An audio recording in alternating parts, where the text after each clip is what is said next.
अस्सलाम वालेकुम।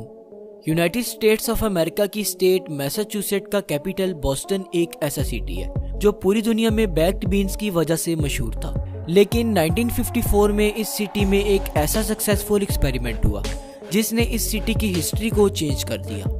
1954 में जोसेफ ई मरे और इनके कोलीग्स एक बहुत ही सीरियस ऑपरेशन परफॉर्म कर रहे थे। ये ऑपरेशन बोस्टन के एक बहुत ही फेमस हॉस्पिटल पीटर बेंट बरिगम में हो रहा था। इस ऑपरेशन के दौरान सर्जन्स ने एक ट्विन से किडनी को निकालकर दूसरे ट्विन में ट्रांसप्लांट किया। वैसे तो 1954 से पहले भी किडनी को ट्रांसप्लांट करने की काफ़ी कोशिशें की जा चुकी थी, लेकिन बदकिस्मती से वो कोशिशें कामयाब ना हो सकी। लेकिन 1954 में जोसेफ ई मरे का आइडेंटिकल ट्विन्स पर किया गया एक्सपेरिमेंट कामयाब हो गया और ये experiment world first kidney transplant के नाम से मशहूर हो गया। इसके साथ ही किडनी फेलियर, जिसे एक फैटल डिजीज यानी कि जानलेवा बीमारी समझा जाता था, उसका सोल्यूशन भी मिल गया।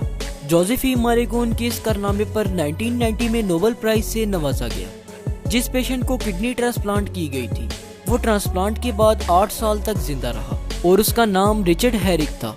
तो चलिए अब किडनी ट्रांसप्लांट के प्रोसेस को डिटेल में समझ लेते हैं। किडनी हमारी बॉडी का बहुत ही इंपॉर्टेंट ऑर्गन है। इसका फंक्शन हमारी बॉडी से हार्मफुल मटेरियल्स को एक्सक्रीट करवाना है। ये हार्मफुल मटेरियल्स यूरिन की फॉर्म में बॉडी से एलिमिनेट होते हैं। अगर किडनी अपना फंक्शन परफॉर्म ना करे तो हमारी बॉडी में बहुत से हार्मफुल मटेरियल्स स्टोर होना शुरू हो जाते हैं, जो कि हमारी हेल्थ के लिए बहुत ही डेंजरस है। कुछ कंडीशंस में तो किडनी बिल्कुल ही फेल हो जाती है और बॉडी में किसी भी किस्म का कोई भी फंक्शन परफॉर्म नहीं करती। ऐसे पेशेंट्स की डायलिसिस की जाती है, लेकिन डायलिसिस एक परमानेंट सोल्यूशन नहीं है। इसी वजह से किडनी ट्रांसप्लांटेशन को प्रेफर किया जाता है।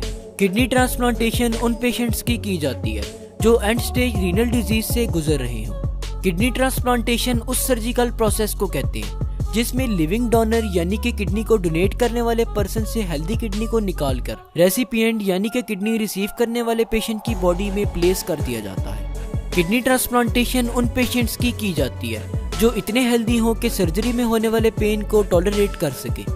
इस प्रोसेस से पहले डॉक्टर्स रेसिपिएंट और डोनर का ब्लड टेस्ट करते हैं। ब्लड टेस्ट से डॉक्टर्स ब्लड टाइप और ह्यूमन ल्यूकोसाइट एंटीजन को मालूम करते हैं। Human leukocyte antigen group of antigens हैं जो कि व्हाइट ब्लड सेल्स की सरफेस पर प्रेजेंट होते हैं। एंटीजेंस हमारी बॉडी में इम्यून रिस्पॉन्स प्रोड्यूस करते हैं। किसी भी सक्सेसफुल ट्रांसप्लांट के लिए डोनर्स और रेसिपिएंट के ह्यूमन ल्यूकोसाइट एंटीजेंस का मैच होना बहुत जरूरी है। ह्यूमन बॉडी में 6 ह्यूमन ल्यूकोसाइट एंटीजेंस होते हैं। डोनर और रेसिपिएंट के जितने ह्यूमन ल्यूकोसाइट एंटीजेंस मैच करते जाते हैं उतने ज्यादा ट्रांसप्लांट के सक्सेसफुल होने के चांसेस बढ़ते जाते हैं। इसके अलावा ट्रांसप्लांट से पहले एक और टेस्ट भी किया जाता है। इस टेस्ट में डोनर और रेसिपिएंट के ब्लड को मिक्स किया जाता है और ये चेक किया जाता है कि रेसिपिएंट ब्लड डोनर के ब्लड एंटीजेंस के अगेंस्ट एंटीबॉडीज को ना बनाए। अगर रेसिपिएंट की बॉडी कोई रिएक्शन ना शो करे तो ऑपरेशन किया जाता है। किडनी ट्रांसप्लांट के दौरान सर्जन्स पेशेंट को जनरल एनेस्थीसिया में रखते हैं। जनरल एनेस्थीसिया में बॉडी में बहुत सी ड्रग्स इंजेक्ट की जाती हैं जो पेशेंट को अनकॉन्शियस यानी कि बेहोश रखती हैं। ये ड्रग्स इंट्रावेनसली इंजेक्ट की जाती हैं। जैसे ही पेशेंट अनकॉन्शियस कंडीशन में आता है, डॉक्टर्स पेशेंट के एब्डोमेन में कट लगाते हैं और एब्डोमेन को ओपन करके डिजीज किडनी को बॉडी से बाहर निकाल देते हैं। इसके साथ ही डॉक्टर्स डोनर की बॉडी से निकाली गई किडनी को रेसिपिएंट की बॉडी में प्लेस कर देते हैं और आर्टरीज और वेन्स के साथ भी कनेक्ट कर देते हैं ताकि ब्लड किडनी के थ्रू पास हो सके। डॉक्टर्स न्यू किडनी के यूरेटर को भी हमारी बॉडी में प्लेस करते हैं ताकि पेशेंट इजीली यूरिनेट कर सके। कुछ कंडीशंस में डॉक्टर ओरिजिनल किडनी को बॉडी में ही रहने देते हैं और बाहर नहीं निकालते क्योंकि वो बॉडी को कोई भी नुकसान नहीं पहुंचाती।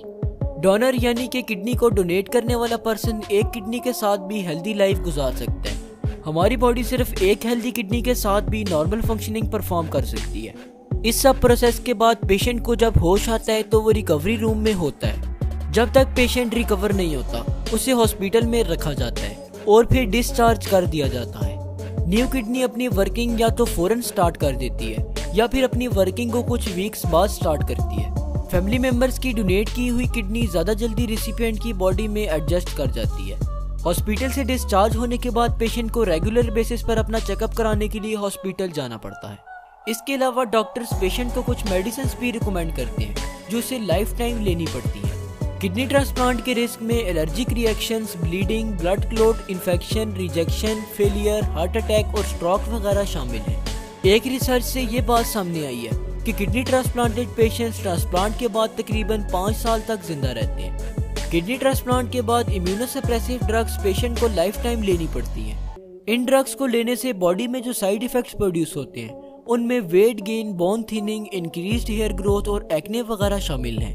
तो होप सो आज की इस वीडियो से आपको कुछ ना कुछ जरूर नया जानने को मिला होगा। अगर आप साइंस से रिलेटेड मजीद इंटरेस्टिंग वीडियोस देखना चाहते हैं तो जमाल खान टीवी चैनल को विजिट करके जरूर सब्सक्राइब कीजिएगा। शुक्रिया, अल्लाह हाफिज।